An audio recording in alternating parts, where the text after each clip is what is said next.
Estamos viendo cómo ese falso profeta le está preparando el camino al anticristo ahí en la Gran Babilonia, en esa falsa iglesia.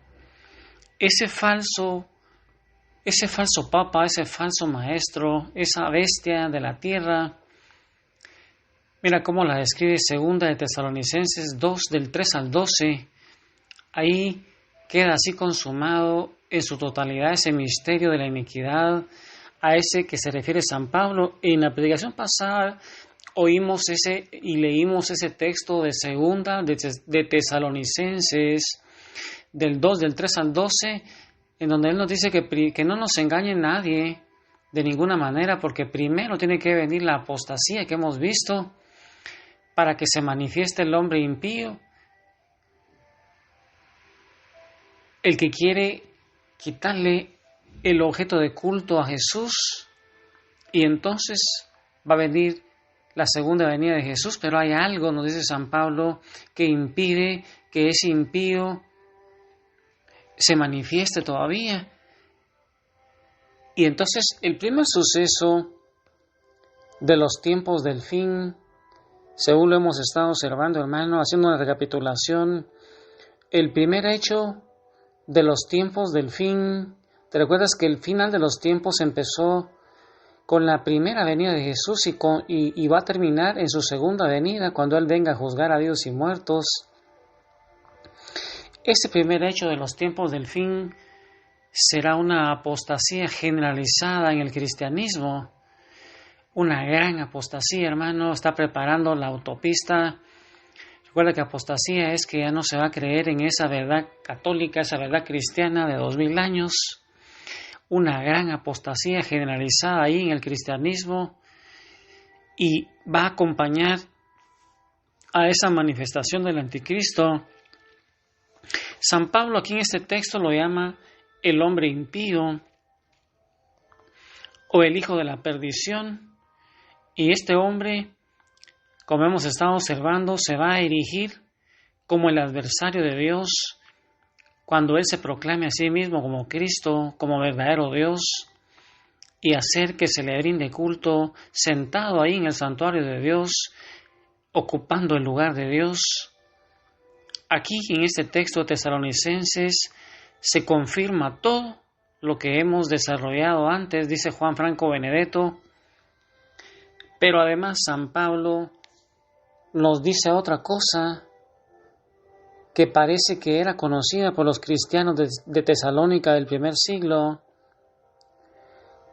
La manifestación del impío se producirá solamente cuando sea quitado de en medio lo que ahora lo retiene, lo que impide su aparición en plenitud, lo que se conoce como el impedimento o el obstáculo.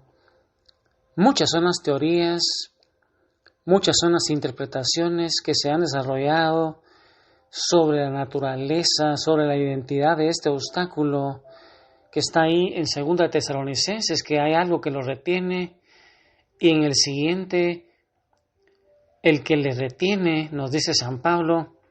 Nosotros, dice Juan Franco Benedetto, sostenemos la siguiente interpretación: el obstáculo es la presencia real de Jesús en la Eucaristía. El Santísimo Sacramento es lo que lo retiene, y es la presencia de Jesús en su cuerpo, en su sangre, su alma, su divinidad, es el que lo retiene.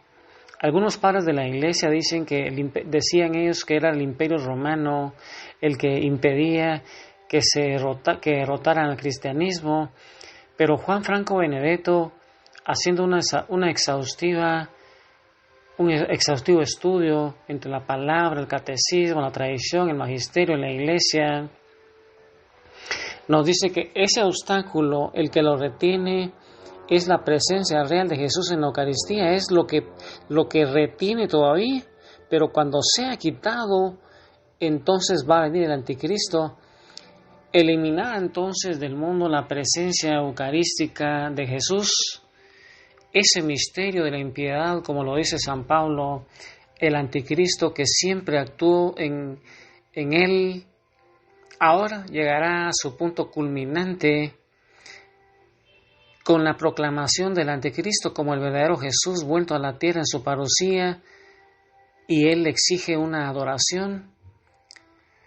Otra acción de la bestia de la tierra tiene que ver también con el campo económico, aunque se origina en el poder religioso que acompaña al falso Cristo.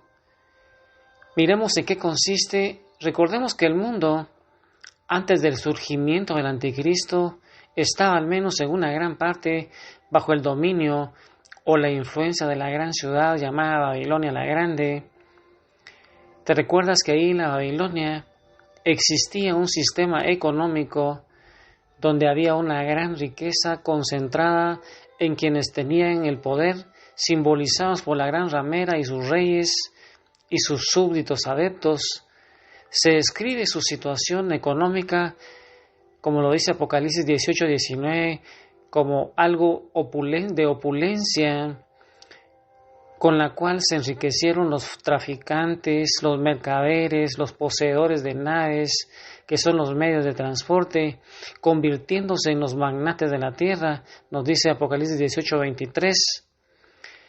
Este sistema mercantil que está en la Gran Babilonia va a quedar destruido porque nadie compra ya sus cargamentos y será reemplazado por iniciativa del falso profeta por un nuevo sistema cristiano acorde a la presencia en la tierra del mismísimo Jesús, nos va a decir ese falso profeta, según lo proclamado por la iglesia oficial, esa iglesia falsa, esa iglesia apóstata. Recuérdate que al final de los tiempos nuestra iglesia se va a ir dividiendo en una iglesia fiel y en una iglesia apóstata, pues esta iglesia apóstata va a reemplazar por iniciativa de ese falso profeta, por ese nuevo cristiano, por ese nuevo sistema cristiano, va a reemplazar ese sistema mercantil, y en este nuevo orden económico, que en un principio seguramente consistirá en una economía de posguerra.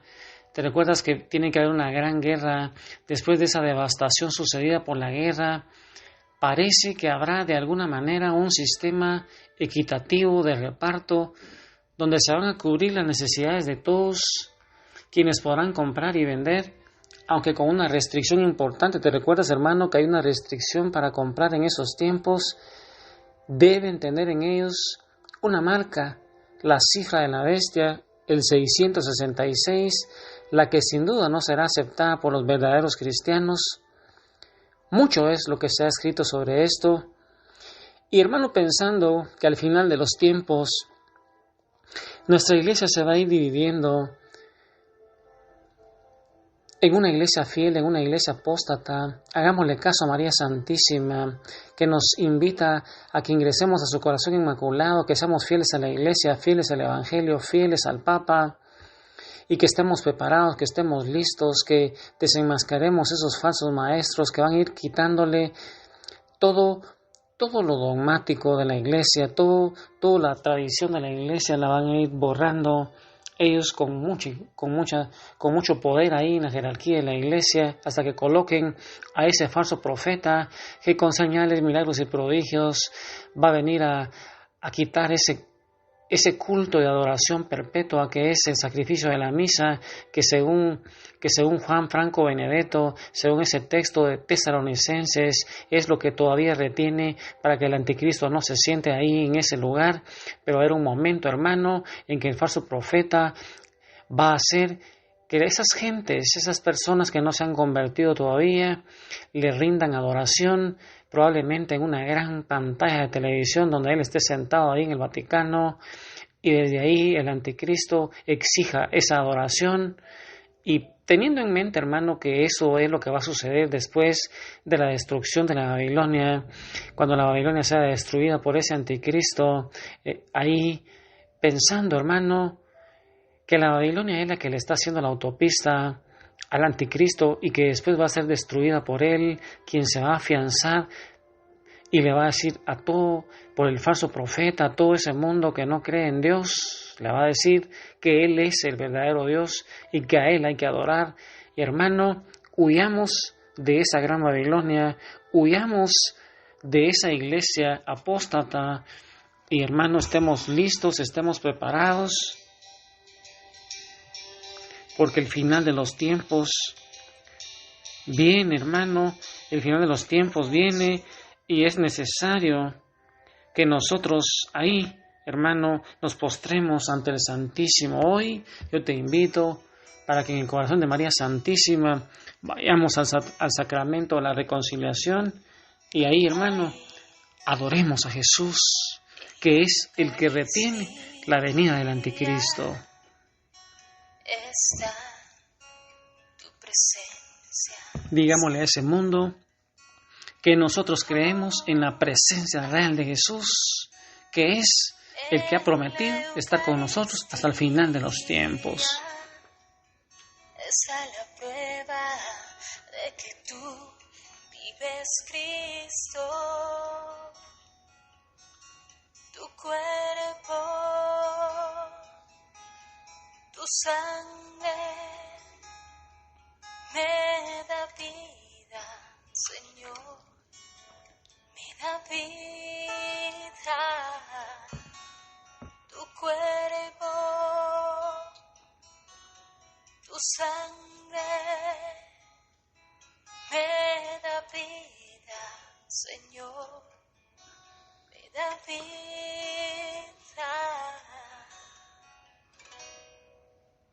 Ahí, en la Eucaristía, está tu presencia, Señor.